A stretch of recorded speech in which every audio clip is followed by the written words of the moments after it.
Welcome back to CFB Cauldron Live. I'm Bubba Wagamuth, and thank you so much for tuning in to our ninth show tonight.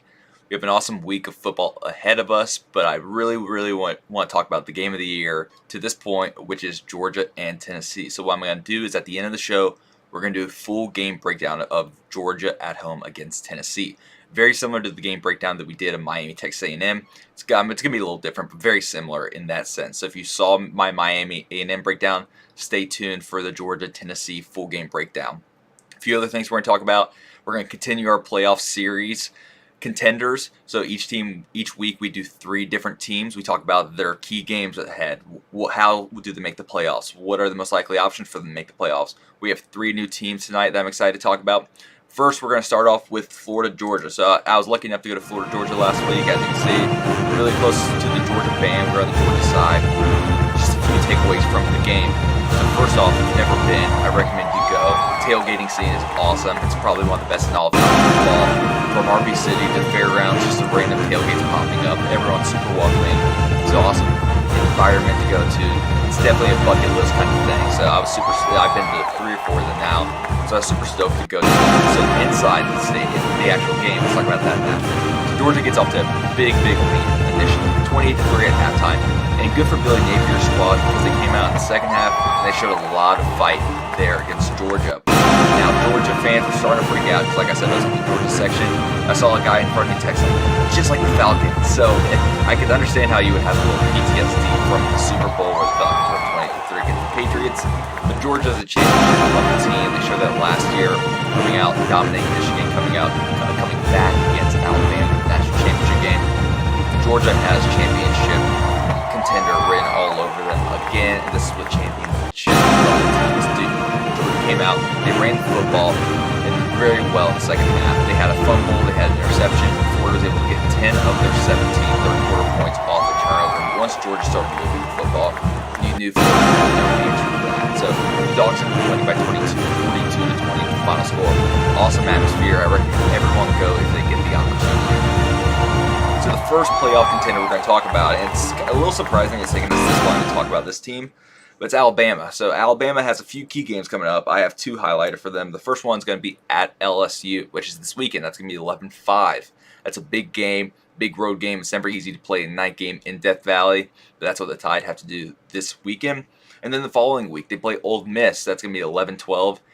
In Oxford, another tough game. Ole Miss has only lost 1 game this season, so Alabama has 2 tough games. Then they have Austin Peay and Auburn, who shouldn't have any difficulty with either of those teams. So super excited to watch Alabama and LSU this week. But here's how Alabama would theoretically make the playoffs. So I think if Alabama wins out, they're in. I think everyone else would agree with me on that one.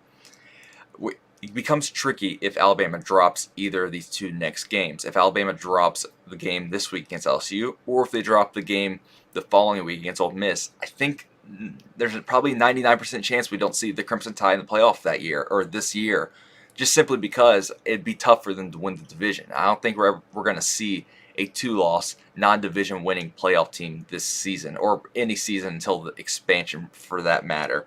So if Alabama drops the game against LSU, LSU's in the driver's seat to win the SEC West, which is really surprising after watching week 1, but that just shows you how much teams can grow throughout the season.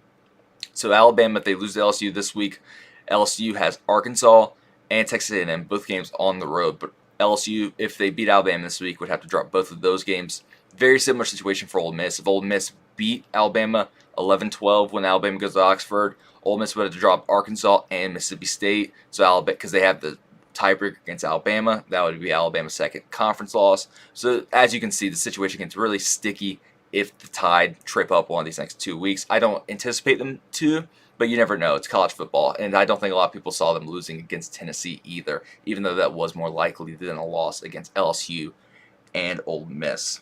So let's head to our next team, a team that we just talked about extensively, actually, Ole Miss. So Ole Miss has 1 loss the entire season. It was a game at Death Valley. They came out really strong in the first half. We're up by 3 at halftime. Really fell off in the second half. But Ole Miss only has 1 conference loss. The loss is on the road to the number 10 team in the country, according to the playoff committee. So not a bad loss by any means. They still have Auburn, or no, they still have Alabama, they still have Arkansas, and they still have Mississippi State on the schedule. So Ole Miss is idle this week, but Like I just mentioned, their schedule. So next week they play Alabama. So off this week. Next week they play Alabama. Following week they travel to Fayetteville to take on the Razorbacks. And then the final week game of the year, the Egg Bowl against the rivals Mississippi State. So what's the path for Ole Miss to make the playoffs? Well, it's pretty simple as well. They have to win out. But another little wrinkle in Ole Miss's schedule is that they need LSU to drop a game, whether that's against Alabama, whether that's against A&M, whether that's against Arkansas. Doesn't matter who, they just need them to drop another conference game. Because right now LSU has the tiebreaker. So if LSU and Ole Miss were both able to beat Alabama and both teams were able to win out, LSU would actually go to the SEC championship game over Ole Miss, despite Ole Miss having a better overall record because they have the same conference record and LSU has the head-to-head. So you're praying for a loss for LSU to lose to Bama, maybe in a close game so Bama doesn't just run away with it, but a close loss against Alabama would be great for an Ole Miss fan. Our third and final team we're going to talk about is North Carolina. I know a lot of people don't even think North Carolina is a contender for the playoff, and most likely they're not, but there is a road to get there. There's a possibility still. So Carolina, key games coming up. So 11-12 they play at Wake Forest. It's going to be a tough game. And then 11-25, I believe, they play at home against rival NC State in their last regular season game. So I know NC State's not the same team that they were with Devin Leary, ACC preseason player of the year, but it's a rivalry game. You never know what can happen. So do I think Carolina's going to make the playoff? Realistically, no, I don't. But this does give me a second to brag about this guy right here, actually, who's Drake May. And I'm sure most people have heard about him if you're watching this show. But if you haven't, Drake May is one of the best freshman quarterback in all of the country. So let me read you off some stats here really quick. I can't see these very well. Over 2,600 passing yards for Drake May, which is fifth in the country right now. He's tied first in the country with 29 passing touchdowns. He has only 3 interceptions on the season, and he has a 90 QBR, which is fourth in the country right now. And this is a guy that's a first-year starter either. He's a redshirt freshman, so he is draft eligible after next year. But Drake May is a Josh Allen type of talent. I don't say that lightly either. The best throw I saw Drake May make the entire season was actually incompletion. They were playing App State. It was Carolina's second game of the year. App State's first in Boone. And App State got some interior pressure on him, and Drake May just kind of jumped and threw the ball at the back of the end zone. Well, they're at like the 35-yard line. I mean, it was like a Tim Tebow jump pass, but it went 45 yards out the back of the end zone. It was just one of those throwaways that just had me in awe. I was like, did he just really make that play? Drake May has all the intangibles you want of a modern-day NFL quarterback. He's athletic. He can run. He can make any pass on the field with his arm. I think he's a little more polished passer, as you can tell by the stats right there. He's a more polished passer than Josh Allen was coming out of Wyoming. Josh Allen was a big piece of clay. So was Drake May, but he's a little more molded at this point of his career than Josh Allen. He also has a large frame. I think he sits right around 6'5", 220. I think he can also add a little bit of weight to his frame as well. So let's end Drake May hour right now. Let's get back to talk about North Carolina. They need to win out, obviously. I think a 2-loss Pac-12 champion and a 2-loss Big Ten champion really help because I think a 1-loss Big Ten champion and the 1-loss Pac-12 champion both get in over North Carolina, or Big 12 champion, I'm sorry. They need Georgia to win out while having Tennessee lose the 2 games because the 1-loss Tennessee team will also get in over North Carolina. As the committee showed, I think if Tennessee loses this week, they drop down to 5 or 6, and then theoretically, I've been saying it for weeks now, I think a 1-loss Tennessee team gets in, especially if it's close in Athens this week. I think the committee showed you the 1-loss Tennessee team is probably going to get in despite not even potentially making the SEC championship game. It'd also be great, I don't think this is a requirement, but it would also be great if Michigan lost not only lost against Ohio State, but got blown out against Ohio State. And then also, if they struggled against Illinois, I think if there's a little bit of doubt in the voters' mind about whether you send a 1-loss conference champion Carolina to the playoff or a 1-loss Michigan team to the playoff, I think Michigan really struggling here on out would help the Tar Heels. So there is a path. It's not a very clear one, but there is a path. So those are the 3 teams we're going to talk about this week: Carolina, Ole Miss, Alabama. Those are just a few ways that they can make the playoffs and a few key games that you as a fan should be looking forward to. Let's head into our bets from last week. So bets last week, we went 3-3. Since week 4, we are 500 on the dot. So if you want someone that's just picking at an even rate, you don't want to get too excited, you don't want to get too up, you don't want to get too down, I'm your guy. Because right now, we are horribly average. So first game, this game really hurt me, to be honest with you. I had the under in this game, which looked like the pick of the century, lock of the century at halftime. It was 3-0 at half. These teams need 39.5 points, and we only had 3 at half. They needed 36.5 points in the second half, and then boom, Virginia Tech scores on the first 3 offensive drives. NC State makes a quarterback change, offensive explosion, 6 touchdowns in the second half. This one really hurt, especially since it's a Thursday night game, so I couldn't do anything about it for 2 days. TCU won by 10 in Morgantown. That one hit. Virginia covered at home. Miami is still yet to cover against an FBS team, so that's a good little nugget right there. SMU at Tulsa. SMU won. Congrats to Rhett Lashley's squad on that one. Wake Forest at Louisville. I want to talk about this one a little bit. So when you go to other games, obviously I'm in the stadium. I'm trying to get an internet connection, but once I did, I'm scrolling through my phone. I see the score's 14-13. I was like, okay. Wake Forest also had the football. This was right before half. I was like, okay, go in, punch it in, kick a field goal, go up by 4, go up by 8 at halftime. We're looking pretty good right now. I check my phone probably an hour later. The game gets interesting. Georgia scores a lot. I check my phone. It is 48-14 next time I check my phone. So you can imagine how shocked I was. 48-14 Louisville if you didn't watch the game. So Wake Forest was up by 1. I check it later. Louisville's down by 30, or Louisville's up by 34. So that was quite a shock to me. But yeah, apparently Wake Forest had the worst third quarter in history of football. That's going to be tough to cover if you turn the ball over 3 times and allow a million touchdowns in a quarter. And then North Carolina won easily against Pitt. They won by 18. That was an easy bet. Vegas is really undervaluing the Tar Heels right now, which is kind of surprising me. I don't think the defense is great, but I think they're really, really good offense. I think it's a good team as a whole. And we're going to take advantage of that this week because one of our first bets is Carolina. But let's start off with App State. Oh, and also I want to mention there's another play on the card that I don't have in this graphic, but I'm going to tell you about it here in a second. App State at Coastal Carolina. I like the Shans here at home +3. I just think App State's really overvalued in the situation. I think sometimes when you have these big early season wins, like App State did against Texas A&M, I think sometimes Vegas can overvalue you. I think that's the case here. I love Grayson McCall. I love his leadership at the quarterback position. I like the Jamie Chatwell offense. So give me the Shans here. Home dogs. Give me them with the points. Carolina at Virginia. Virginia is not very good, as we saw last week. They're not good on offense.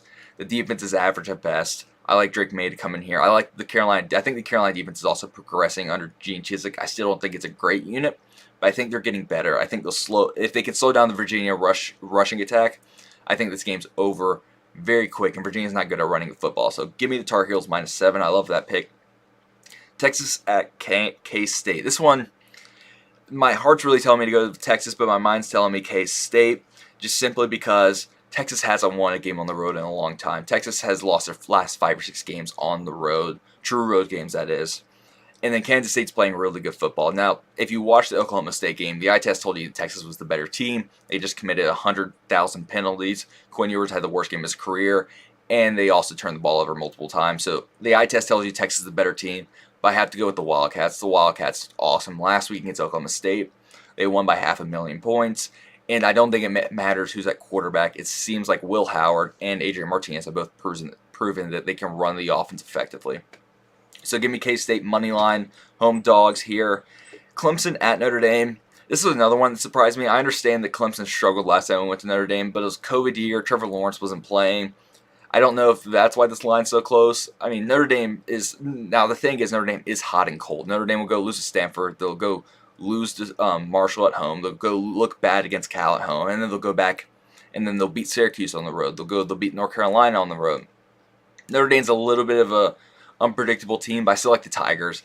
I don't see this Notre Dame offense scoring a whole lot of points, especially with this Clemson defensive line fully healthy, and this is also Clemson coming off of a bye week. So give me the Tigers here on the road, -4. BYU at Boise State. BYU's offense and Boise State's offense aren't great. BYU ranks in the 60s in total offense. Boise State's all the way down in the 90s. And something that might surprise you is Boise State's second in total defense right now, only behind James Madison. It's either Illinois, I can't remember. I think it's Illinois or James Madison. It's one of the two that are number 1 currently. But Boise State has an awesome defense. Boise State's playing the game on the road. BYU's been really sluggish on offense. They scored 24 last week against ECU. Week before that, dropped a dud on the road, scoring 14 against Liberty. I like the under of this game. Give me the under 56 here. That's a -110 bet. And then Auburn at Mississippi State. I'm just kind of taking a flyer on that one just because everyone knows what's going on at Auburn. Brian Harson's been fired. Half the team's leaving in the transfer portal. I just don't see this team being able to lock in for a tough conference road game. So give me the Bulldogs here. And then the one I wanted to add to my card, this was a Twitter special. Someone tweeted out, like, We have a weather situation in Seattle this Friday. I was like, okay, let me check it out. It's going to be pretty nasty for the Washington-Oregon State game. It's going to be 40 degrees. It's going to be rainy. It's going to be windy. There's 20-mile-per-hour sustained winds as well, with gusts that can get even higher than that. Give me the under there. I got it. I got the bet at 55 was the point total. I got it minus 110. I don't know what it's at now. Last I saw, I think it was at 54 and a half. But give me the under in the Oregon State Washington game. I'm adding it to the card, so don't get upset with me if I have a really good week. If I go 7-0, don't be like, oh, you only had 6 picks. It's on the card. It just isn't on this card, but it's on my. I'll post it on Twitter. So now we're getting to the game preview. I'm sure this is what a lot of people have been waiting for. This is the game of the year to this point. I don't think anyone's arguing. It's 1 versus 3 in the CFP rankings, 1 versus 2 in the AP poll. Georgia right now sitting at an 8-point favorite. The line's moved a lot. Futures markets had the line around 12.5. It's moved all the way down to 8 after Tennessee's performance and after the line opened this week. But here's a few things that you need to know heading into this game, whether you're betting it or whether you're a fan. Here's a few things you need to know. So Tennessee is first in the country for offensive yards per game. Number 2 is Georgia. So in terms of total offense, we have the number 1 total offense and number 2 total offense in the country. So you don't get that a whole lot. That's an interesting tidbit. I think a lot of people thought Ohio State would be up there. Ohio State's number 3, but Georgia's number 2. So as much talk as you've heard about this Tennessee offense, I saw it with my own eyes last week. This Georgia offense is very efficient. I know Florida isn't a good defense, but I think Georgia can play. Georgia has a very, very balanced offense, and that's why they're number 2 in total offense in the country. Next thing, Tennessee is first in the country for offensive passing efficiency, while Georgia is 3rd in team passing efficiency on defense. So Georgia does a great job of stopping the pass. They actually do a little bit better job of stopping the pass than they do stopping the run. Well, Tennessee is the most efficient passing team in the entire country. So that's just going to be a matchup to look out for. I think a lot of people are going to be looking for that. How does Georgia slow down this Tennessee passing attack? Georgia is 4th in defensive yards per game allowed, while Tennessee is 82nd in that category. Tennessee has a very good run defense, which more and more people are starting to realize each week. It's becoming a little less fluky, I guess you could call it. And you're starting to realize that Tennessee has a really good run defense. So Tennessee has a very good run defense, ranking 9th in rush yards per game allowed. Georgia is 5th on that list currently. Tennessee has struggled to stop the pass. They are ranked 127th in passing yards per game allowed out of 131 FBS teams. Now, I knew the Tennessee passing defense wasn't good. I remember Anthony Richardson played really, really well against them, but I didn't think they were this bad. I think this is cooked in with the Kentucky game also, so they may have been even lower because Will Levis didn't even crack 100 yards when he played Tennessee last week. Tennessee is really good in the turnover margin. They're sitting at +8 for the entire season, which puts them at 11th in the country. Georgia's all the way down at 67th with an even turnover margin. And last week, that's really what got Florida back in the game. Florida's offense was struggling a lot there. I think they had right around 0 rushing yards in the first half. They started to get going once Georgia started to turn the ball over. 2 turnovers in the third quarter. Interception that wasn't Stetson Bennett's fault in the first half, I believe, led to 3. So Georgia is prone to turn the football over, even on the season turnover margin. And then the last thing is both teams average same rushing yards per game. It's within a yard or 2. But Georgia's much more efficient running team, running for 1 more yard per carry over the season compared to the Volunteers. I think that's big. I think a lot of people look at total rushing yards.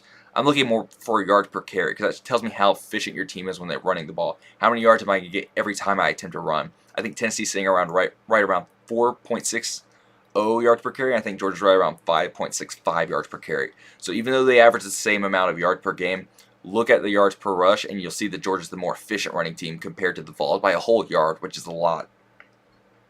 So keys to the game for each team.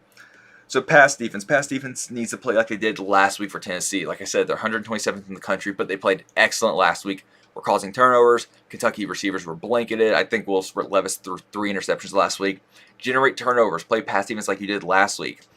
I think you need to run the ball for over 4 yards per carry. I just mentioned Tennessee's right around 4.6, but Georgia has a very good rushing defense, top 5 in rushing defense.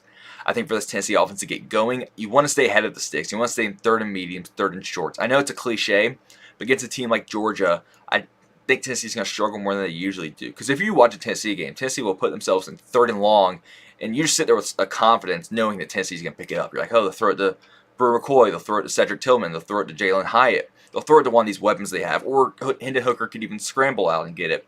I think that's going to be a lot harder against the Georgia defense. So keep yourself ahead of the sticks, which I think Josh Heupel will do a great job of. But I think the best way to do that is to run the ball effectively. And then, like I mentioned, you have to win the turnover battle. Georgia's shown that they're prone to turning the ball over every now and then, while Hendon Hooker never turns the ball over, it seems like. I think he threw one interception against Alabama. But you are a plus margin turnover team. Go out there, extend the margin. That's what you have to do if you're the Volunteers. If they win this game, I think they have to get a few big turnovers in Georgia territory so they can turn that to quick points. Georgia, I think you need to run the ball effectively. Just keep doing what you're doing, to be honest with you. You ran the ball really effectively against Florida. I think if you continue that, I think that's really going to... And another thing it does is it keeps the balls off the field. I mentioned it going into the Kentucky game. I think Kentucky's best stopping Tennessee, or best chance at stopping Tennessee, was keeping their offense on the field, which they didn't do. They turned the ball over. They gave the ball back to Tennessee. They went 3 and out multiple times. They weren't able to extend drives. Georgia can run the ball effectively like they did last week against Florida, like they've done the rest of the season. They can stay on the field for a long time, which keeps Hendon Hooker, which keeps Jalen Hyatt, all of those explosive players out on the sideline for Tennessee. So I think that's important for Georgia. Another thing is limit explosive plays. We saw Alabama wasn't able to do that. Jalen Hyatt was running wide open down the end zone. They just ran a post wheel. I mean, come on, Kentucky. This was last week. But Jalen Hyatt was wide open down the field. I don't see that happening against this Georgia defense as often. I think Tennessee will hit explosive plays. I think it's just you have to limit explosive plays. And when I say limit, not only limit the number, but limit the yardage. Don't let go 80 yards for a touchdown. If it's a 30-yard dig route that just gets cut up, missed tackle, and then the safety who's way downfield has to come and make a tackle, that's fine. But keep Tennessee out of the end zone. Make them put 3 on the board and make the punter come out on the field. And then also don't turn the ball over. This was the opposite. Tennessee generate turnovers. Georgia almost let Florida back in that game last week because they were turning the football over. That's big for this Georgia team. Don't turn the football over. And if Georgia does all 3 of those, if Georgia can eliminate explosive plays, if they can run the ball effectively, if they don't turn the ball over, I think it's going to be hard for the Dogs to lose, to be honest with you. I was thinking about adding Georgia to my card. I would feel a lot more comfortable with Georgia minus 6.5. I'm waiting for that number to move down. I may add it. If I add it, I'll tweet it out. So that's all I got for tonight. That was the game breakdown of Georgia-Tennessee. That's 3:30 at CBS. If you want to contact me in any way, it's really easy to do. I'm CFB Cauldron on Instagram and Twitter. I recommend Twitter because I'm not on Instagram that often. You can also email me. It's going to be cfbcauldron@gmail.com. Also, drop a comment drop a YouTube comment in the comment section below. If you drop a comment, if you want me to talk about Illinois, which I'm probably going to do anyway, if you want me to talk about UConn, you want me to talk about UMass, you want me to talk about Temple, I know I'm only naming Northeastern teams right now, but any team in the country I'll talk about, just drop in the comments below and we'll add it to the show. We'll put your post up next week. So thank you guys for tuning in tonight.